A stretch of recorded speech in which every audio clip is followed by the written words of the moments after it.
Masturbation और जो sperm है सीमन की क्वालिटी और क्वांटिटी के ऊपर कितना फ़र्क पड़ता है, और अगर हिंदी में इसको बोले कि हस्तमैथुन का जो बच्चे पैदा करने की समर्था है उसके ऊपर कितना असर पड़ता है, और जो वीर्य है उसके ऊपर कितने बड़े नुकसान होते हैं। क्योंकि कई लोगों का ये मानना है, जब डॉक्टर भी आपको बोलते सुनते होंगे कि नहीं नहीं मास्टरबेशन हस्तमैथुन का ये तो नॉर्मल है, ये तो बनते रहते हैं, स्पर्म वीर्य निकलता रहना चाहिए, स्टोर हो जाएगा तो अंदर अंडकोश खराब हो जाएंगे, अंडकोश गल सड़ जाएंगे, ये तो नॉर्मल है, निकालते रहना चाहिए, हस्तमैथुन का कोई साइड इफेक्ट नहीं है और इसका तो कोई नुकसान होता नहीं, ये तो नॉर्मल है। ऐसी नाइटफॉल भी नॉर्मल है, अंदर ज़्यादा बढ़ जाता है मटेरियल स्पर्म तो वो निकलना चाहिए। तो दोस्तों ये धारणाएं बिल्कुल गलत हैं, मैं आपको दिखाऊंगा। ये सारी की सारी चाल है इम्पोटेंसी यहाँ पे बढ़ाने की, नापुंसकता पैदा करने की, उसके बाद है टेस्ट ट्यूब बेबी पैदा करने की कि आपके अंदर बच्चा पैदा करने की समर्था बचे ही ना,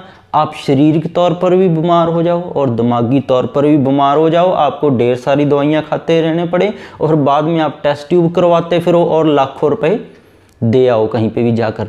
तो कई लोग मानते हैं कि ऐसे, जो कुछ लोग जैसे पिछली वीडियो में हमने डिस्कस किया इसके नुकसान क्या क्या है, तो कई लोग का माना नहीं नहीं ये तो गलत है, वो साइंस को ही नहीं मानते हैं, डॉक्टर भी नहीं मान रहे हैं, उन्हीं की किताब में ये चीज़ लिखी हुई है, उन्हीं की किताब में से हम बता रहे हैं उनको अपनी ही किताब को मानना उन्होंने बंद कर दिया अब तो कि नहीं भाई ये तो सारी वीडियो ही गलत है।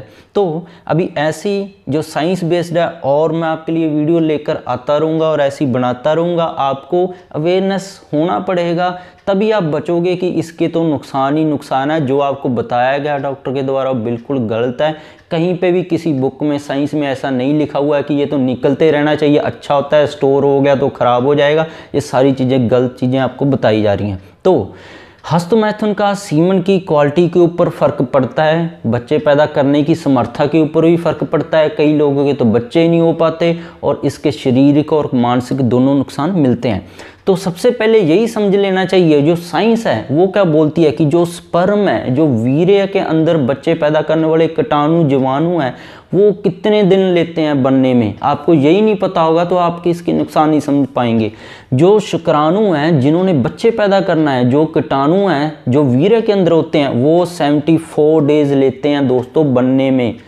74 डेज, कम से कम 2.5 महीने लगते हैं उनको बनने में। अगर बढ़िया क्वालिटी के स्पर्म बनाने हो, और बहुत ही बढ़िया क्वालिटी के स्पर्म हैं जो नॉर्मल भी अगर मान लें तो 74 दिन लगते हैं स्पर्म को बनने में। जो आप निकालने में 1 मिनट लगाते हो, जिसको बोल देते हैं डॉक्टर नहीं नहीं मास्टरबेशन तो कर लेनी चाहिए, कोई नुकसान ही नहीं है, 74 दिन लगते हैं जो साइंस बताती है। और प्लस है 14 दिन उनको लगते हैं बढ़िया क्वालिटी के बनने में, 74 दिन तो उनको लग गए हैं फॉर्मेशन होने में, जो आम स्पर्म बनने में। 14 दिन लगते हैं उनको बच्चे पैदा करने की समर्था उनमें डालने में कि वो बच्चे पैदा कर सके वीर्य।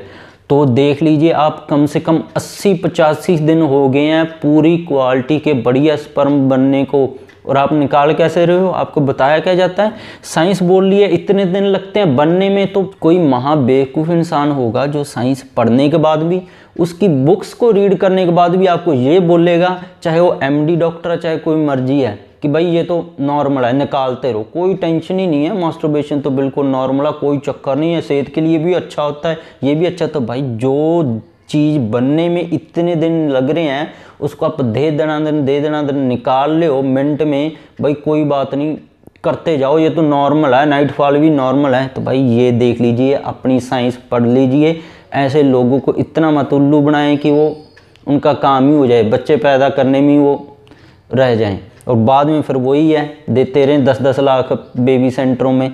तो ये इतने दिन लग जाते हैं। अब इतने दिन लगते कैसे हैं ये आपका समझना जरूरी है। दिमाग में एक ग्रंथि होती है जिसको बोलते हैं पिट्यूटरी ग्रंथि। ये एक ग्रंथि है जो दिमाग के सेंटर में फिक्स होती है। ये ग्रंथि 2 तरह के रसायन छोड़ती है जिनको हार्मोन बोलते हैं, ल्यूटिनाइजिंग हार्मोन और फॉलिकुलर स्टिमुलेटिंग हार्मोन, और ये दोनों आगे जाके टेस्टोस्टेरोन को भी बढ़ाते हैं।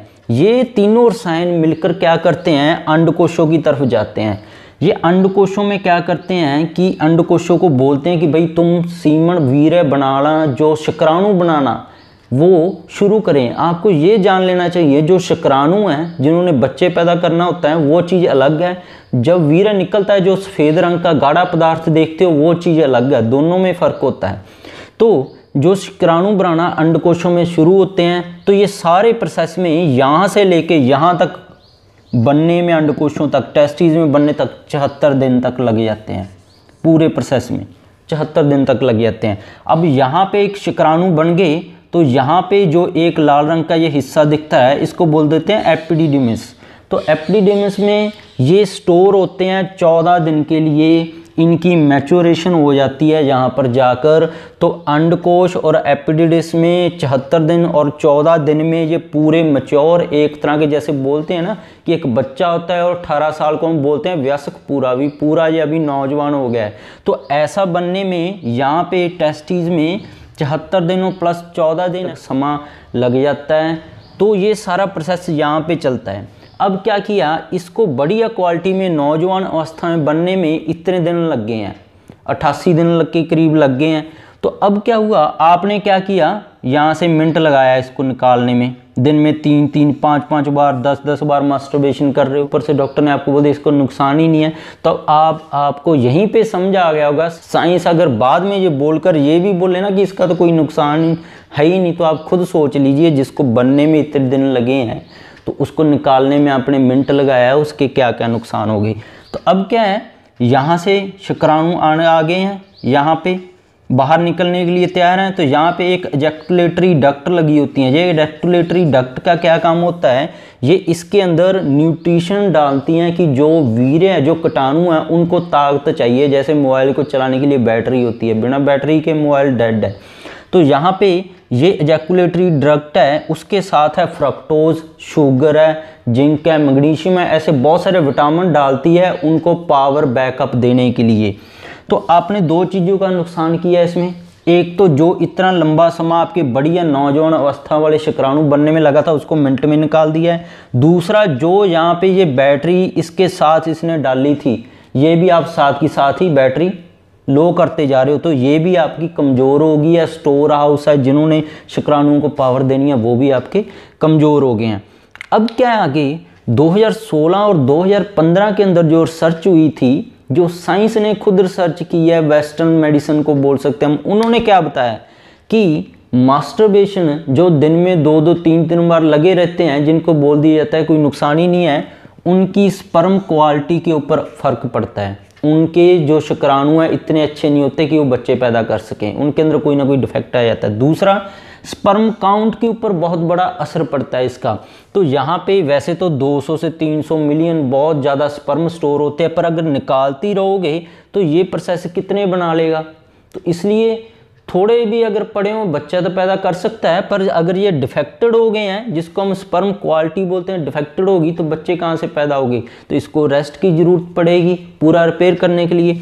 अब क्या है, पहली बार में जो स्पर्म निकलते हैं, मान लो एक बार आपने मास्टरबेशन किया 1-2 महीने बाद, जो 2 महीने बाद वो मास्टरबेशन करके जहाँ वैसे नॉर्मली सेक्स करते हैं वो स्पर्म निकलेंगे, वो हाईली एक्टिव होंगे, सबसे तंदुरुस्त स्पर्म होंगे। इसलिए अगर बच्चा पैदा करना हो तो आयुर्वेदा वाले भी बोलते थे कि 3 महीने आप सेक्स मत कीजिए। अब क्वालिटी स्पर्म है वो ऐसे ही निकलते हैं जो पहली इजैकुलेशन में निकल जाते हैं। अब लगातार मास्टरबेशन कर रहे हैं 2-2, 3-3 बार, जब सेक्स बहुत ज़्यादा बार कर रहे हैं, उसके क्या नुकसान होंगे, तो जो आपके शुक्राणु हैं वो लो क्वालिटी बन जाएंगे और कभी कभी डिफेक्टिव भी आने लग जाएंगी। जहाँ तो शुक्राणु हैं उनके 2 हेड बन जाएंगे, जहाँ उनकी टेल है 2 निकल जाएंगी, वो जहाँ जल्दी मर जाएंगे, जहाँ नील होने लग जाएंगे, कईयों की डेड स्पर्म आने लग जाते हैं। तो ये सारे इसके नुकसान हैं जो लगातार निकालते रहते हो।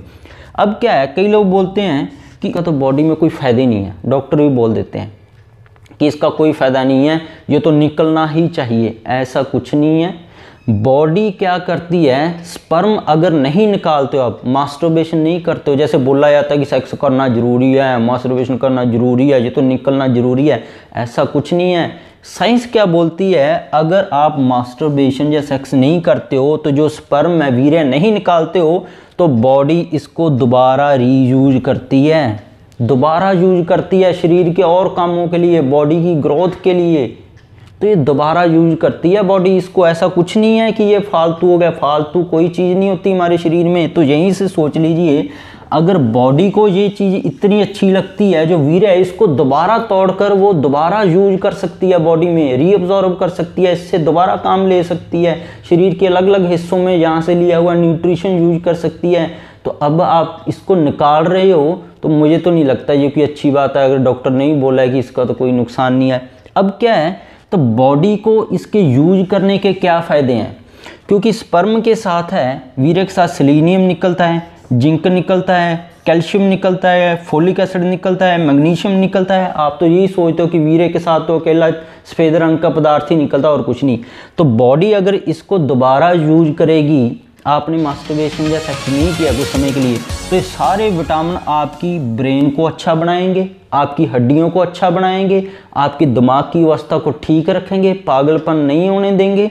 तो ऐसा तो मैग्नीशियम है जैसे मांसपेशियों को रिलैक्स करेगा, फोलिक एसिड है खून को बढ़ाएगा। तो ऐसे सारे न्यूट्रिशन को बॉडी अपने अंदर दोबारा यूज कर लेगी।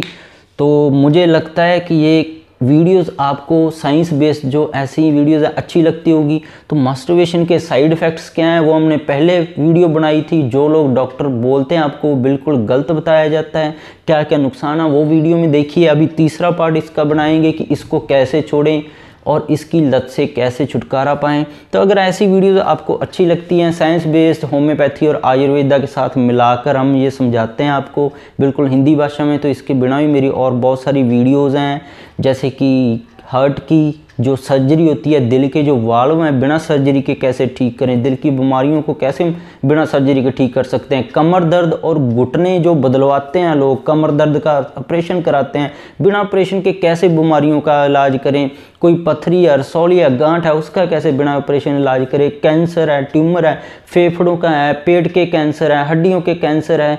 तो ऐसी बहुत सारे हार्मोन, थायराइड है, बीपी के लिए, शुगर के ऊपर मेरी सारी चैनल पर साइंस बेस्ड वीडियोस बनी गई हैं। उनको कैसे कंट्रोल करें, क्या इलाज कराएं, कैसे टेस्ट करें, सारा कुछ है। तो अगर जो लोग नए हैं वो नीचे रेड कलर का बटन दबाकर हमारे साथ आज ही जुड़ जाएं, बेल का बटन दबाकर नोटिफिकेशन ऑन कर ले, क्योंकि वो नहीं दबाओगे तो हमारी हर रोज नई वीडियो अब तक नहीं पहुंचेगी। क्योंकि साइंस बेस्ड इन्फॉर्मेशन आपको होना ज़रूरी है, तभी आप पुरानी धारणाओं से अलग हो पाओगे। जो हमारा भारतीय संस्कृति है, आयुर्वेदा की तरह होम्योपैथी भी इसी से निकली हुई मैं तो मानता हूँ। तो इसके बारे में आप पूरी जानकारी ले पाओगे। तो ऐसे हमारे साथ जुड़े रहें। अगर किसी को कोई प्रॉब्लम है तो मेरे साथ संपर्क कर सकते हैं। जब समय होगा तो नीचे कमेंट हो करके मेरे से क्वेश्चन कर सकते हैं, मैं उनके कमेंट का जरूर रिप्लाई करूँगा। तो वीडियो देखने के लिए थैंक यू।